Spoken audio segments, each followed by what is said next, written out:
pemirsa yang ada di rumah, senang sekali tentunya saya Yus Mahendra bisa kembali lagi menyapa pemirsa yang ada di rumah masih di program Narasehat, Narasi Kesehatan. Nah, untuk episode kali ini sangat spesial pemirsa karena Aziz sekarang sudah mampir gitu kan di saudara kita, the one and only. Aziz sekarang berada di Radio RKB Kota Pekalongan, di mana tepat sekali kemarin ya Pak Dirham ya, Radio RKB sedang menyelenggarakan ataupun merayakan hari jadi ke-50 tahun. Ini adalah Golden Hours loh. Golden apa Pak? Golden tahun emas. Tahun emas karena 50 tahun ya. Kalau 25 perak ya. Kalau 75 itu uang pecahan di Bank Indonesia. Oke, pemirsa yang ada di rumah. Ini kan spesial karena 50 tahun ini momen yang perjalanannya yang tidak mudah gitu ya. Aziz sekarang sudah bersama dengan Pak Dirham Syah. Beliau merupakan Direktur Operasional dari LPPL Radio Kota Batik. Ya, Pak Dirham apa kabar, sehat hari ini? Alhamdulillah, yes, sehat. Sehat ya, luar biasa. Pak Dirham, kalau kita berbicara tentang usia Radio RKB yang tidak cukup mudah gitu ya, 50 tahun, apa tuh namanya, ibaratnya bukan topik ya, tema yang diusung untuk memperingati hari 50 tahun atau jadinya RKB ini, Pak Dirham? Iya, kita tahun ini mengusung tema transformasi multi-platform radio. Jadi kita bertransformasi dalam multi-platform media yang sekarang berkembang di Indonesia maupun dunia, yaitu dengan bagaimana kita sudah dulu kita konvergensi, tapi sekarang kita sudah menggunakan itu dan sudah melaksanakan transformasi itu, karena radio kalau mau bertahan sampai dengan usia yang lama itu kita sekarang itu harus bisa merawat generasi yang sekarang. Jadi Gen Z ya, betul. Gen X, Gen Z, sekarang sudah ada baru lagi, Gen Alpha. Iya, Gen Alpha itu bagian dari kita dalam rangka menjaring follower atau viewer ataupun pendengar baru kita. Jadi kemarin kita sudah melaksanakan di Taman Penyiaran di Hari Anak Nasional, kita ikut partisipasi di sana dengan broadcasting anti garing untuk mengenalkan dunia radio ini kepada anak-anak. Nah, kalau sekarang kita transformasi multi-platform itu ya kita sasarannya ya itu anak-anak muda sekarang. Jadi kalau bisa dikatakan sasarannya itu semua kalangan usia gitu ya, dari anak-anak, Gen Z, Gen Alpha, kemudian juga milenial dan juga orang tua semuanya juga, gitu. Karena tadi adalah temanya apa Pak Dirham tadi? Transformasi platform gitu. Jadi semua platform media yang viral itu akan diikutin sama Radio Kota Batik ya, ataupun sudah berjalan. Nah, sudah berjalan seperti itu. Ada hasilnya. Amin ya robbal alamin. Oke Pak Dirham, ngomongin tentang topik hari ini, kita kan di program Narasehat Batik TV gitu ya Pak Dirham ya. Sekali lagi kita dari tim Narasehat mengucapkan selamat ulang tahun ataupun hari jadi. Gitu ya untuk Radio Kota Batik. Semoga dengan tema yang diusung ini benar-benar untuk bisa menggait gitu ya berbagai kalangan untuk bisa mendengarkan kembali gitu ya radio, terlebih khusus Radio Kota Batik. Tapi berbicara tentang topik hari ini, kita lagi ngebahas tentang pentingnya ASI eksklusif untuk ibu yang bekerja gitu. Pak Dirham kan otomatis istrinya dulu bekerja apa tidak Pak Dirham ketika menyusui? Iya ya bekerja ya. Tentu juga ada teman-teman di sini yang bekerja juga. Itu menurut Pak Dirham penting nggak sih ketika sangat penting seseorang bekerja tapi tetap harus menyusui ASI secara eksklusif? ASI itu produk luar biasa dari Tuhan ya, untuk generasi-generasi kita ya. Jadi kita juga menyediakan ruangan juga untuk misalnya ada karyawan kita yang sedang menyusui, itu kita siapkan ruangan misalnya khusus untuk menyusui. Nanti kita tidak hanya melayani yang berhubungan dengan keradioan saja, tetapi di internal kita sarana prasaranya untuk kebutuhan karyawan itu juga disiapkan gitu ya. Tapi menurut Pak Dirham sendiri ini, kalau kita berbicara tentang ASI eksklusif kan kadang kalau mamanya ada ibu-ibu yang sedang bekerja gitu harus memompa gitu ya, ditinggal karena kan harus bekerja, kemudian juga menyediakan stok gitu untuk bayinya gitu. Tapi menurut Pak Dirham sendiri, ketika stok susu ataupun ASI dari yang sudah disiapkan ibu hamil itu kandungannya akan berubah nggak sih sama yang diberikan secara langsung kepada bayi? Tentunya kan ada ini ya, ada alat yang dipakai untuk kemudian untuk menyimpan juga, menyimpan ASI-nya ya. Ya ini harus benar-benar dijaga kebersihannya segala macam ya. Karena itu sangat penting, ASI itu sebagai sumber nutrisi generasi yang akan datang. Betul ya Pak Dirham, tapi penasaran nggak sih Pak Dirham penjelasan dari narasumber kita gitu kan, bagaimana sih kandungan di dalam ASI apabila ASI tersebut disimpan secara baik dan juga benar, apakah ada perubahan di dalam kandungannya? Pak Dirham penasaran? Penasaran iya, ya? Penasaran. Oke. Pak Dirhamnya belum di kode ya Pak misalnya. Kalau penasaran kita lihat ke kamera situ, nanti kita bilang cekidot secara bersama-sama, nanti ada narasumber dari Dinas Kesehatan yang akan menjelaskan. Oke, 3, 2, 1.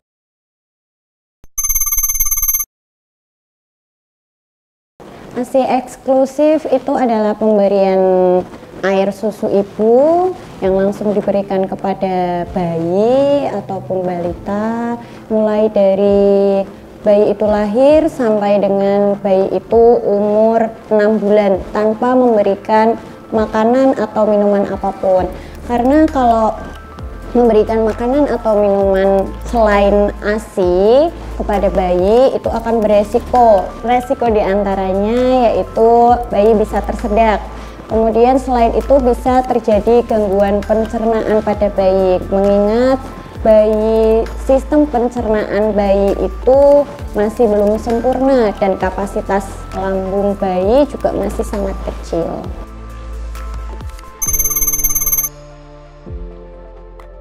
Manfaat dari ASI eksklusif yang pertama, kandungan dalam ASI sendiri, air susu ibu sendiri itu sangat lengkap, sudah sesuai dengan kebutuhan bayi. Kemudian selain itu ASI air susu ibu juga mudah dicerna, mengingat tadi sistem pencernaan bayi itu belum sempurna. Itu ASI sendiri mudah dicerna dibandingkan dengan susu formula. Kemudian yang ketiga itu bisa membuat sistem imunitas bayi lebih baik, menghindari infeksi pada bayi. Jadi bayi itu akan lebih kebal, bayi yang diberikan ASI eksklusif akan lebih kebal dan tidak mudah terinfeksi atau terserang penyakit dibandingkan bayi yang hanya diberikan susu formula seperti itu. Kemudian selain itu otomatis dengan pemberian ASI eksklusif ini manfaat selanjutnya adalah hemat. Ibu bisa hemat ya, otomatis itu gratis karena tidak harus membeli, sedangkan kalau susu formula itu harganya cukup mahal sekarang.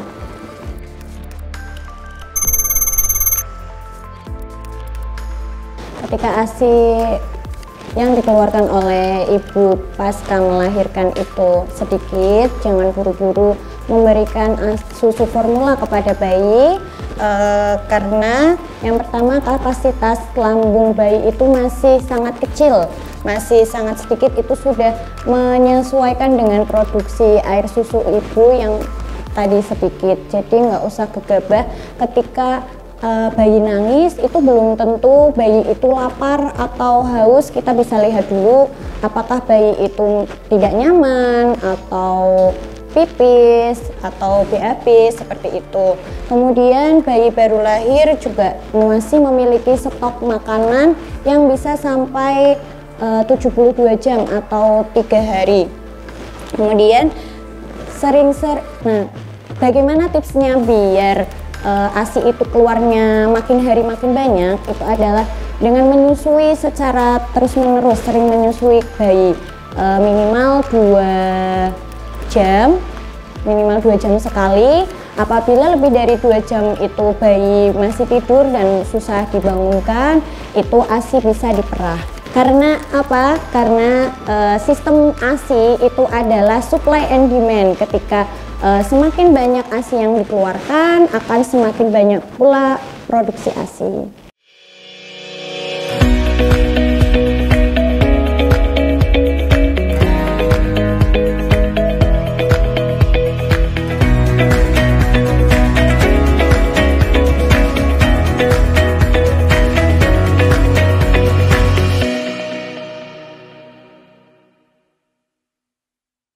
Oke Oke, buat pemirsa yang ada di rumah masih di Radio Kota Batik ya. Sekarang Aziz sudah masuk ke dalam ruang siarannya. Jadi kita flashback ya 20 tahun yang lalu pemirsa. Jadi announcer juga, tapi aku sudah hiatus dan vakum gantung mic gitu ya. Tapi nggak apa-apa, bisa menemani pemirsa Batik TV tentunya. Nah, Aziz sekarang sudah bersama dengan salah satu announcer dari RKB. Kita langsung kenalan saja. Halo, dengan Mas siapa nih? Anto di sini. Mas Anto. Mas Anto, kalau boleh tahu di sini bagiannya apa? Saya penyiar sekaligus reporter juga. Wah, luar biasa. Kalau penyiar harus ngomongnya sebenyiar, reporter juga. Nggak gitu. Nggak harus gitu. Nggak gitu ya. Tapi kalau siaran boleh kayak gitu karena buat branding. Tapi kalau memangnya udah in real life-nya yaudah biasa aja ya. Jadi jangan dikaku-kakuin dong. Grogi. Oke, Mas Anto, ya kan ini hari jadi. Sebelum kita ke pembahasan ya, ataupun di program Narasihat ini kan hari jadi ke-50 tahun Radio Kota Batik gitu. Mas Anto kan di sini udah berapa lama kalau boleh tahu? Saya baru 1 tahun. Baru 1 tahun, luar biasa ya. Semoga nanti bisa sampai 10 tahun kayak saya ya. Amin. Oke, Mas Anto, kalau boleh tahu harapan apa sih untuk Radio Kota Batik? Yang pastinya RKB ini kan bagus banget. Waduh, kaget aku belum ya. Terus RKB ini kan udah 50 tahun. Ini menandakan kalau usia itu udah bijaksana gitu. Ya. Kalau kesini? Bijak sini. Terus? Nah, kalau misalnya 50 tahun itu bisa jadi dia udah bisa jadi referensi buat yang lainnya gitu. Tapi itu juga merupakan usia yang tidak muda lagi. Apakah dia akan menjadi senja dan mati? Jangan dong. Jangan. Ini harapan diri tolong. Tidak nggak boleh. Kontranya jangan diperpanjang. Ini malah mendoakannya. Tidak. Ya. Daripada semakin tidak kita kata aja. Ya. Oke, kita membahas tentang topik hari ini. Narasihat hari ini kita lagi membahas tentang pentingnya ASI eksklusif untuk ibu yang bekerja. Wow, oke. Pentingnya ASI eksklusif untuk ibu yang bekerja, bukan untuk malah ibunya yang minum ASI gitu ya. Maksudnya ASI eksklusif itu penting diberikan untuk anak gitu ya. Untuk anak dari ibu yang bekerja gitu, Mas Anto. Ya, paham lah ya. Paham. Kalau nggak paham yuk pulang. Gitu. Tapi Mas Anto sendiri udah menikah mungkin? Alhamdulillah sudah punya anak? Sudah. Mas Anto pasti sudah pernah merasakan ASI eksklusif dong. Betul. Bukan anak saya. Anak saya. Anaknya ya. Iya. Tapi kalau istri sendiri bekerja nggak, Mas Anto? Bekerja juga. Nah, itu gimana tuh kalau Umamnya boleh sharing dong sama pemirsa yang ada di rumah untuk pemberian ASI eksklusifnya? Iya, kebetulan sebagai pekerja juga istri saya waktu di jam kerjanya dia bawa ini ya, apa namanya? Pompa. Terus pompa ini ya, apa tuh namanya? Sepeda ya? Bukan.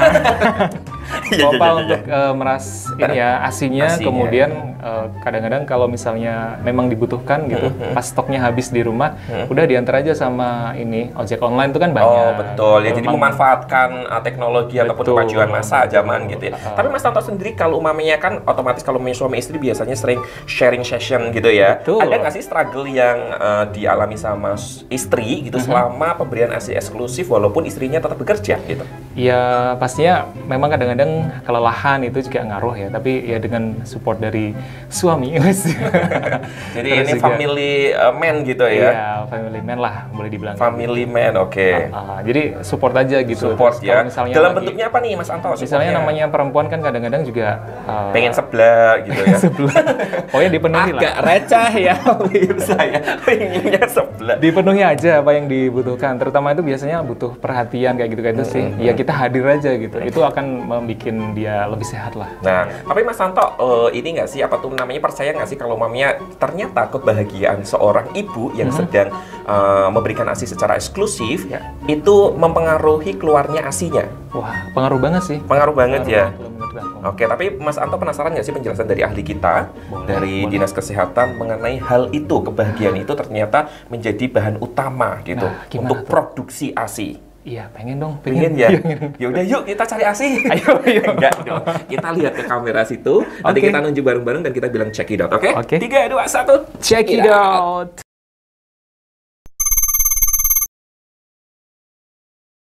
Tips ASI eksklusif pada ibu pekerja yang pertama adalah niat dulu, terus kemudian semangat dari ibu bahwa ibu akan memberikan ASI secara eksklusif kepada anaknya demi generasi yang lebih baik. Pasti dong kepengen ibu itu punya keturunan yang lebih baik daripada dirinya. Terus kemudian yang kedua itu rutin dan konsisten memompa ASI, karena tadi prinsipnya ASI itu adalah semakin banyak dikeluarkan akan semakin banyak produksinya juga. Jangan stres, karena kalau stres itu malah justru akan menghambat produksi ASI. Kemudian minta dukungan kepada keluarga, terutama kepada suami dan pengasuh. Kalau ibu bekerja, otomatis anaknya itu akan dititipkan ya kepada saudara atau kepada di TPA atau kepada neneknya. Nah, itu diberikan pengasuh tadi diberikan edukasi cara-cara mempersiapkan ASI, cara menyimpan ASI, cara memberikan ASI perah kepada bayi. Kemudian usahakan selalu menyusui bayi secara langsung ketika tidak sedang bekerja, ketika di rumah. Jadi jangan terlena mentang-mentang di rumahnya itu masih banyak stok ASI perah, itu tetap diusahakan kita langsung menyusui bayi kita secara langsung. Karena apa? Karena isapan bayi ketika menghisap secara langsung, menyusui secara langsung itu akan memacu hormon oksitosin yang bisa memperlancar ASI dan menambah produksi ASI.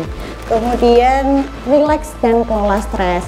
Seperti yang saya katakan tadi, ketika seorang ibu itu stres, produksi itu akan sangat mempengaruhi produksi ASI, karena kunci paling penting dalam ASI, dalam produksi ASI itu adalah mood ibu. Ibu harus bahagia, kemudian harus rileks, harus nyaman.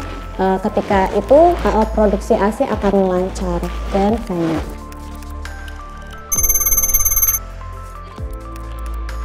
Yang perlu diperhatikan pada saat memerah ASI itu yang bagi ibu pekerja itu yang pertama adalah menyiapkan perlengkapan. Perlengkapan untuk memerah ASI itu harus bersih dan steril. Nah, kalau bisa di sini ibu bekerja itu mengatur jadwalnya, mempersiapkan alat-alatnya itu pada malam hari. Kalau saran saya, karena kalau ketika kita mempersiapkannya pada pagi hari itu akan buru-buru, karena kalau kerja biasanya mau berangkat itu buru-buru ya. Nah, kalau ketika kita udah siapkan malam hari, besoknya kita tinggal siap berangkat bekerja. Kemudian yang kedua adalah menggunakan ruangan yang nyaman. Ruangan yang nyaman di sini sekarang banyak kok perusahaan-perusahaan, kantor-kantor yang sudah menyediakan ruang laktasi atau ruang menyusui. Biasanya di situ ruang laktasi itu sudah ada kulkas, kalian ada kulkasnya, menyediakan kulkas untuk menyimpan ASI perah itu. Kemudian jangan lupa menggunakan pakaian khusus untuk ibu menyusui. Pakaian khusus ibu menyusui itu apa? Itu ada contohnya pakaian dengan resleting atau kancing di depan. Kemudian selain itu yang perlu diperhatikan adalah menggunakan pompa ASI yang sesuai, yang nyaman buat ibu, karena kita belum tentu kita beli pompa ASI yang mahal ternyata nyaman di kita, cocok di kita, itu belum tentu. Bisa aja ibu A ini cocok dengan pompa ASI elektrik, terus ibu B cocoknya pakai pompa ASI manual. Bahkan ada seorang ibu yang ketika memerah ASI itu tidak cocok memakai pompa ASI elektrik maupun pompa ASI manual. Dia itu ada tipe ibu yang seperti itu, bisa saja, jangan putus semangat, bisa menggunakan memerah ASI dengan tangan.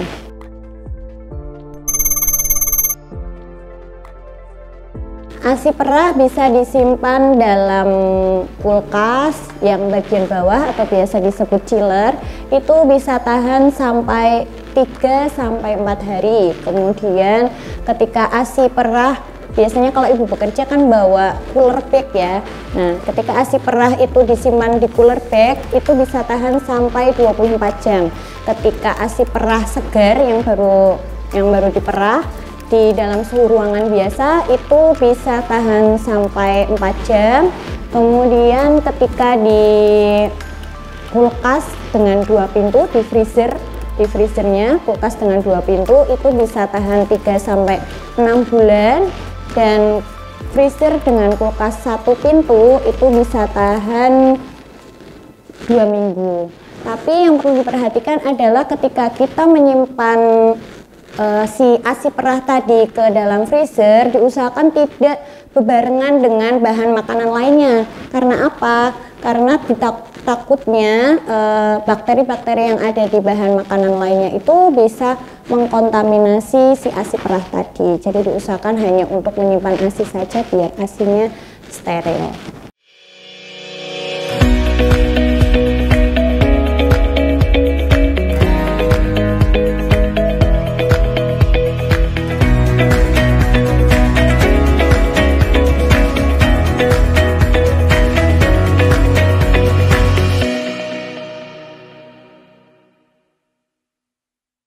Oke, buat pemirsa yang ada di rumah, masih di Radio Kota Batik.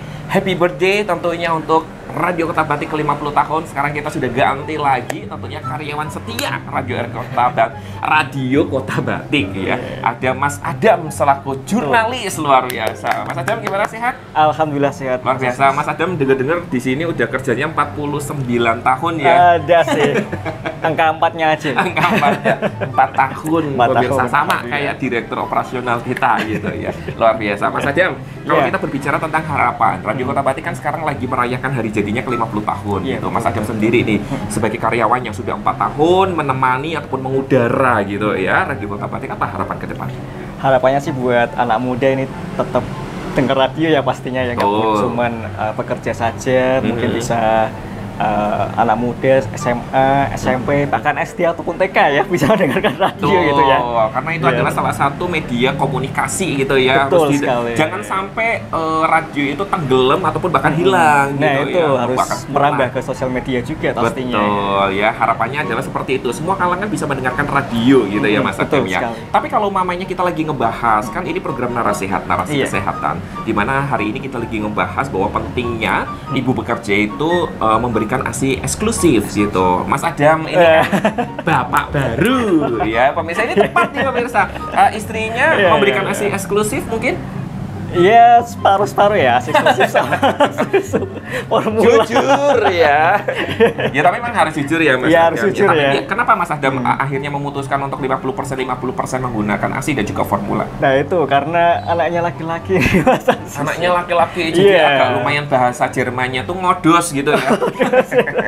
Bukan ngodos dong. Kok ngodos ini bayi. Banyak itu harus. Banyak ya berarti ya. Karena memang mungkin ASI yang dikeluarkan sama istrinya Mas Adam itu tidak sebanyak permintaan yang diminta sama anaknya. Nah itu.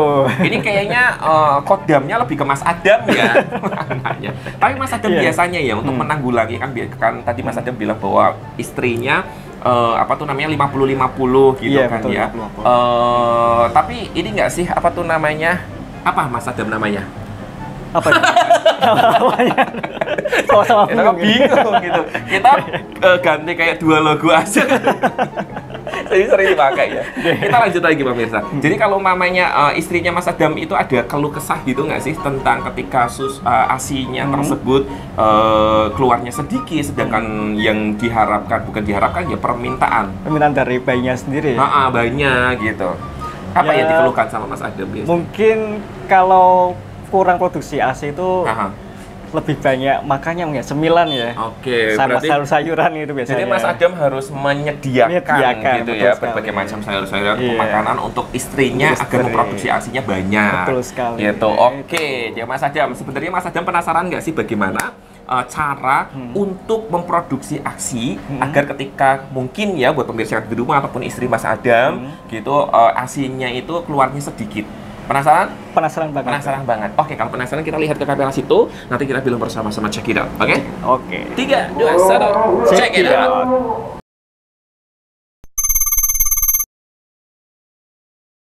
Cara penyimpanan yang perlu diperhatikan dalam penyimpanan ASI adalah menyimpan ASI tidak perlu banyak-banyak, cukup kurang lebih 60 ml saja, karena ini untuk menghindari ASI terbuang karena tidak diminum oleh bayi. Kan mubazir ya, apalagi dalam memerah ASI itu perjuangannya saya tahu untuk ibu pekerja itu perjuangannya sangat luar biasa.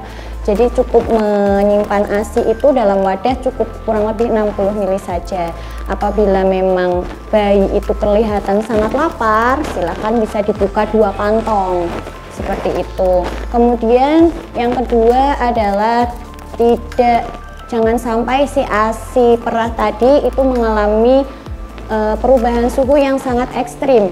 Jadi dari suhu ruang ditaruh dulu ke chiller, kemudian baru ditaruh di freezer. Terus yang terakhir, ini yang paling penting, nggak perlu menyimpan ASI itu terlalu banyak. Karena apa? Karena kandungan dalam ASI perah ASI tersebut itu sudah sesuai kandungan zat gizinya, itu sudah sesuai dengan kebutuhan bayi. Jadi ketika bayi baru lahir itu kebutuhan zat gizinya misalkan butuh banyak lemak atau butuh banyak protein, itu si ASI kandungannya sudah menyesuaikan umur bayi tersebut.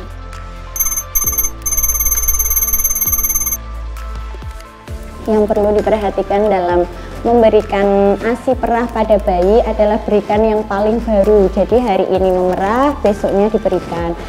Bisa disimpan dulu ketika ibu bekerja, memerah di kantor, bisa disimpan dulu di cooler bag, kemudian dibawa pulang, disimpan di chiller, itu bisa tahan sampai 3 hari, kemudian baru besoknya bisa dikeluarkan dari chiller, kemudian dihangatkannya dengan cara merendam ke air hangat, baru diberikan ke bayi. Karena apa? Karena tadi yang saya bilang, kandungan zat gizi pada ASI itu sudah sesuai dengan umur bayi. Kalau kita memberikannya yang kemarin-kemarin kan jadinya nggak sesuai tuh zat gizinya, seperti itu. Jadi sistemnya bukan first in first out, tapi last in first out. Ketika kurang, yang tadi misalkan hari ini cuma dapat 3 kantong, besoknya si anak diberikan ke anak butuhnya 4 kantong. Nah, yang 1 kantong bisa diambilkan dari stok ASI kita yang di freezer, seperti itu.